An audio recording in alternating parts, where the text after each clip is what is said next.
Hello friends, आपका स्वागत है आपके अपने चैनल स्टडी स्टेप्स पर। मेरा नाम विजय पटेल है और मैं 2019 शिक्षक भर्ती का एक चयनित गणित शिक्षक हूं। तो जैसा कि आपने थंबनेल में देखा, मैंने शिक्षक भर्ती में 85 रैंक लाया था। तो ये जो रैंक 85 है वो सिर्फ एक नंबर मात्र नहीं है, बल्कि मेरी पूरी मेहनत, तैयारी और सही स्ट्रेटजी का एक नतीजा है। तो वीडियो में आगे बढ़ने से पहले मैं आपको बता दूं कि मेरा दूसरे नंबर का स्ट्रेटजी जिसको मैं वीडियो में आगे बताने वाला हूं, उसको मैं बहुत ही डिटेल से अपने इस वीडियो में बहुत अच्छे से समझाया है। तो इस वीडियो को आप ज़रूर देखें। इसका लिंक मैं आई बटन और डिस्क्रिप्शन पे नीचे डाल दूंगा। तो मैं कैसे 85 रैंक लाया और टॉप 100 में आकर एक गणित शिक्षक बन पाया, तो आज का वीडियो बस इसी टॉपिक के ऊपर बेस्ड है। तो ये वीडियो आपके लिए एक लाइव मोटिवेशन का भी काम कर सकता है, क्योंकि जब आपके बीच से ही कोई साथी एक गणित शिक्षक बन सकता है तो आप भी एक शिक्षक क्यों नहीं बन सकते, आप भी एक पद जरूर ले सकते हैं। तो मेरी पूरी स्ट्रेटजी को मैंने 3 पार्ट में डिवाइड किया है। पहला पार्ट है नोटिफिकेशन आने के पहले की तैयारी, और दूसरा है नोटिफिकेशन आने की बाद की तैयारी, और तीसरा जो कि सबसे इम्पॉर्टेंट है वो है एग्ज़ाम हॉल स्ट्रेटजी, जो कि बहुत ही ज़्यादा इम्पॉर्टेंट होने वाला है। तो वीडियो में आप बने रहिए ताकि इस वीडियो से आप कुछ हेल्प मिल सके और आप खुद मोटिवेट होकर आगे मेहनत कर पाएँ। तो दोस्तों, नोटिफिकेशन आने से पहले की जो मेरी तैयारी थी उसके बारे में बात करते हैं। देखिए, नोटिफिकेशन आने से पहले मैंने डीएड और टेट कंप्लीट करके रखा हुआ था, और मैं ऑनेस्टली बताता हूँ कि मैं एक प्राइवेट स्कूल में टीचिंग का काम करता था, बच्चों को ट्यूशन भी पढ़ाता था। ठीक है, मतलब मैं काम भी करता था और पढ़ाई भी करता था। तो ये जो सारी चीज़ें हैं, स्कूल में पढ़ना और पढ़ाना, ये मेरे लिए बहुत ही पॉजिटिव वे में काम किया। मतलब इससे मेरे को बहुत ज़्यादा हेल्प मिलती थी और तैयारी करने के लिए मेरा अच्छा इन्वायरमेंट बन पाता था। स्कूल में पढ़ने और पढ़ाने से मुझे बहुत फ़ायदा हुआ।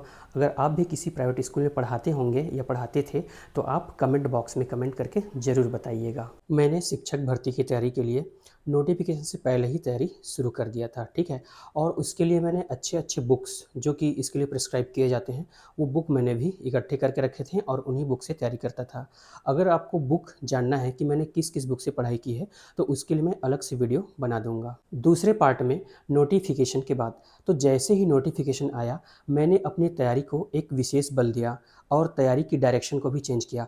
उसके लिए सबसे पहले मैंने एक परफेक्ट टाइम टेबल बनाया और कंसिस्टेंसी को विशेष ध्यान दिया, जिसमें डेली का 6 घंटे का पढ़ाई मैंने फिक्स कर लिया और डेली 4 सब्जेक्ट पैरेलल में पढ़ाई करता था, जिसमें बेसिक थ्योरी और एमसीक्यूज, पीवाईक्यूज, प्रैक्टिस सेट और रिवाइज, ये क्रम बिल्कुल चलते रहता था। तो फ्रेंड्स, जैसे ही नोटिफिकेशन जारी होता है उसके बाद का जो टाइम होता है वो बहुत ही इंपॉर्टेंट होता है।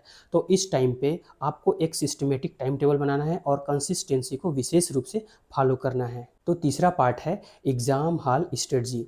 तो ये एग्ज़ाम हॉल स्ट्रेटजी बहुत ही ज़्यादा इंपॉर्टेंट है, क्योंकि अगर आपका एग्ज़ाम हॉल स्ट्रेटजी बिल्कुल सही नहीं है तो आप जितना भी मेहनत किए रहेंगे, जितना भी पढ़ाई किए रहेंगे एग्ज़ाम हॉल में, अगर आपका स्ट्रेटजी, पेपर बनाने का जो स्ट्रेटजी है वो सही नहीं रहेगा तो आपका सारा मेहनत क्या हो जाएगा, बिल्कुल बेकार हो जाएगा। तो एग्ज़ाम हॉल स्ट्रेटजी के लिए मैंने क्या किया वो मैं आपको बताता हूँ।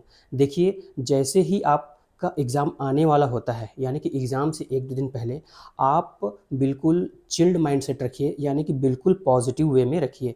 आप बिल्कुल पॉजिटिव सोचिए और अपने आप को भी पॉजिटिव रखने का प्रयास कीजिए, क्योंकि हम जैसा सोचते हैं वैसा ही हमारे साथ घटित होने लगता है, हमारा ऑरा भी वैसा ही क्रिएट होने लगता है। ठीक है, पहली बात ये। दूसरी बात ये कि जब आप एग्ज़ाम हॉल में इंटर करते हैं तो आपके माइंडसेट ये होना चाहिए कि मेरा आज पेपर अच्छा ही बनेगा और मुझे एक पोस्ट मिलने ही वाला है, इस तरीके से आपको सोचना है।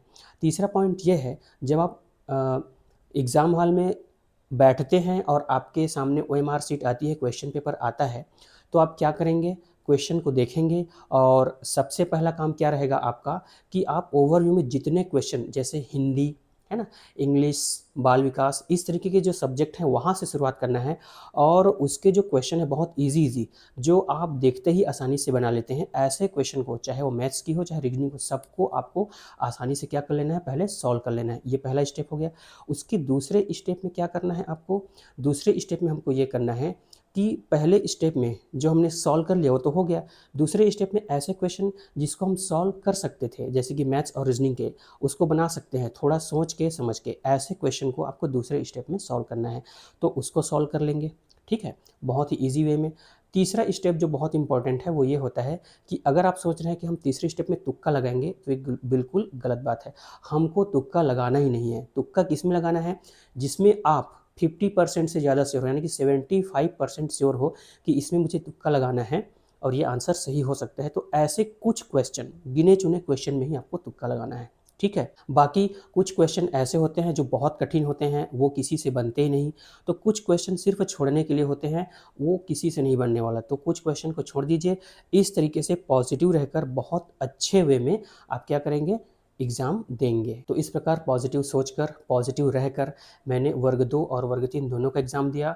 दोनों में अच्छे रैंक आए और सबसे पहले मैंने वर्ग 2 ज्वाइन किया। उसके बाद कुछ महीने बाद वर्ग 3 का हुआ, तो उससे तो खैर मैंने ज्वाइन नहीं किया, लेकिन वर्ग 2 गणित शिक्षक का पद मैंने ज्वाइन किया और इस प्रकार मेरा गणित शिक्षक बनने का सफ़र रहा। तो मेरी भी आपके लिए बेस्ट विशेष है कि आप भी शिक्षक बने और एक पद ज़रूर लें, ठीक है। मिलते हैं अगले वीडियो में, तब तक के लिए धन्यवाद। जय हिंद।